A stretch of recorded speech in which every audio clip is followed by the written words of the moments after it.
এবার তো নুন খাইছেন, এবার গুনগান। তা বলেন আপা, কি জানতে চান? ওই যে তার কি বিজনেস, কত টাকা তার কাছে আছে। আমি অত সব কিছু জানি না। এটা কি করলেন আপা? যাকে কোনো উপকারে আসে না তাকে টাকা কেন দিব? টাকা এত সস্তা নাকি? কামটা কিন্তু আপনি ঠিক করলেন না সাংঘাতিক আপা। সাংঘাতিকরা এমনই, মুখ খুললেই কিছু পাবেন। ভাই আপনি উত্তেজিত হবেন না। না না না, আমি উত্তেজিত হইতেছি না। আমার রক্ত টকবক করে ফুটতেছে। মানুষের কষ্ট দেখলে আমার অন্তর কান্দে। তার মানে আপনি অন্তরের কান্না থেকে মানুষের উপকার করতে চাচ্ছেন। এটা কি আপনার সামনে ইলেকশনে দাঁড়ানোর একটা প্রস্তুতি না?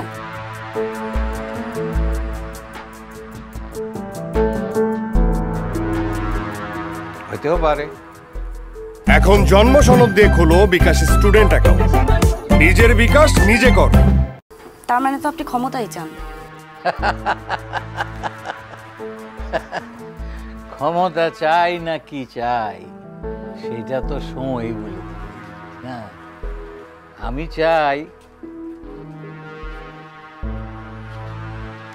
চাই মানুষের ভালো।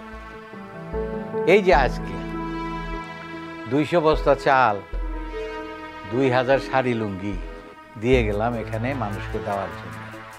মানুষের উপকারই আমার লক্ষ্য, আমার মিশন ভীষণই তাই। আমি তো হার্মফুল না, আমি হেল্পফুল। চাচাজির কথা শুনলেন তো? এখন তো ক্লিয়ার। এবার আপনি আসতে পারেন, দরকার হলে পরে আবার কথা বলুন। আর একটা প্রশ্ন। না না না, আর কোনো প্রশ্ন না। দেখতেছেন না চাচাজির মাথা ব্যথা করতেছে। চাচাজির মাথা ব্যথা করলে সে বলবে, আপনি বলেন কে? আমি তার সবকিছু দেখাশোনা করি, আমি তার ভাতিজা লাগে। আমি বুঝবো না তো কে বুঝবে? আমি ভাতিজার ইন্টারভিউ নিচ্ছি না। আচ্ছা আচ্ছা, ঠিক আছে ঠিক আছে, তোমার আর কি জিজ্ঞেস করার আছে করো। এখন জন্ম সনদ দিয়ে খোলো বিকাশ স্টুডেন্ট অ্যাকাউন্ট। নিজের বিকাশ নিজে কর। আপনি ইলেকশন করে ক্ষমতায় যেতে চান? মানুষ কি ইলেকশন করে খালি ক্ষমতায় যাওয়ার জন্যে? আর ক্ষমতায় যদি কথা হয় তাহলে কিসের জন্য ক্ষমতা? দরিদ্র মানুষের জন্যে, মানুষের উপকারের জন্যে। কি আমি ঢাকা শহরে ইলেকশন করতে পারতাম না? ওইখানে আমার পজিশন কত ভালো, কিন্তু আমি এখানে কেন করতেছি? কারণ এখানকার দরিদ্র মানুষের সঙ্গে আমার অন্তরে সুতায় সুতায় বাঁধা, সেই জন্যে। এখন তুমি আমার এই কথারে যেরকম ভাবে খুশি নিতে পারো। ওকে, আমি আপাতত আপনার মতো করেই নিলাম। আসি তাহলে।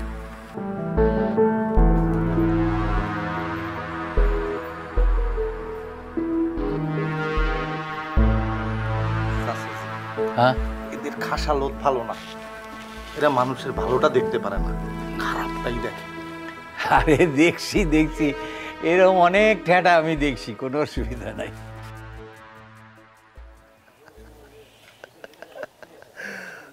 আরে ও তো একটা ফক্কর। আরে আমি তো হইলাম হলো ইকবাল সাহেবের ড্রাইভার। রাখ রাখ রাখ, এই সাংঘাতিক আপা নাকি? সাংঘাতিক মানে?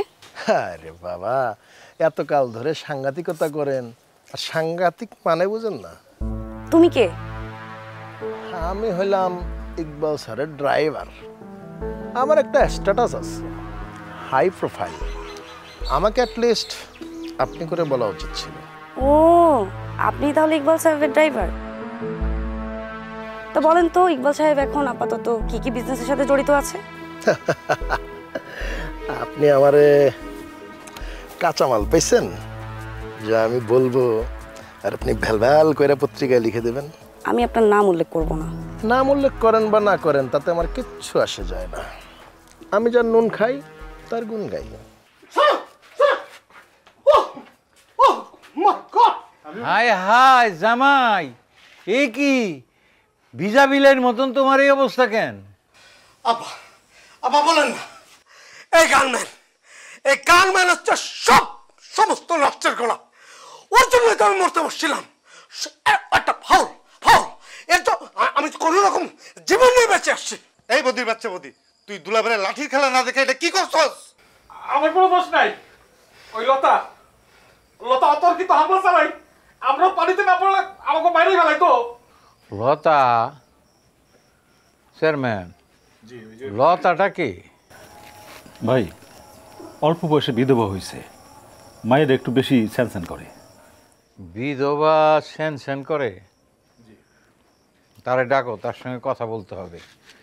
এইসব স্যান স্যান করা মেয়েরা অনেক কাজে আসে। চাচাজি, ওই মেয়ের সঙ্গে আপনি কথা বলবেন? ও তো ডেঞ্জারাস। একদম ইয়েস ইয়েস ডেঞ্জারাস, ভয়াবহ ডেঞ্জারাস। খবরদার এই মেয়ের আশপাশে যাবেন না আব্বা, জীবন যে কোনো মুহূর্তে উড়ে যেতে পারে। আচ্ছা আচ্ছা ঠিক আছে জামাই। আহারে একেবারে সত্যই ভিজা বিলের মতো লাগতেছে তোমারে। যাও ভিতরে যাও, গিয়ে ফ্রেশ হও, গিয়া কাপড় চোপড় বদলাও, গাটা মুছো, গিয়া যাও, ঠান্ডা লাগবে। যাও জামাই যাও, যাও তুমি যাও, বিদায় হও। আমার কোনো দোষ নাই। যাও যাও, বুঝছি, তুমি যাও।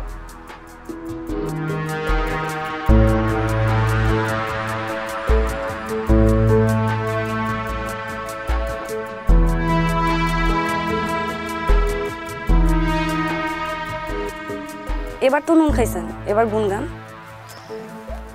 তা বলেন আপা, কি জানতে চান? ওই যে তার কি বিজনেস, কত টাকা তার কাছে আছে। আমি অত সব কিছু জানি না।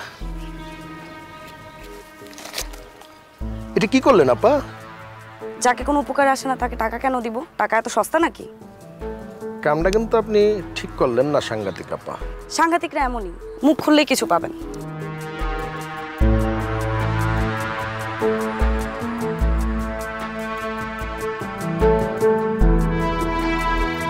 মুখ তো খুললাম, ঠিক আছে।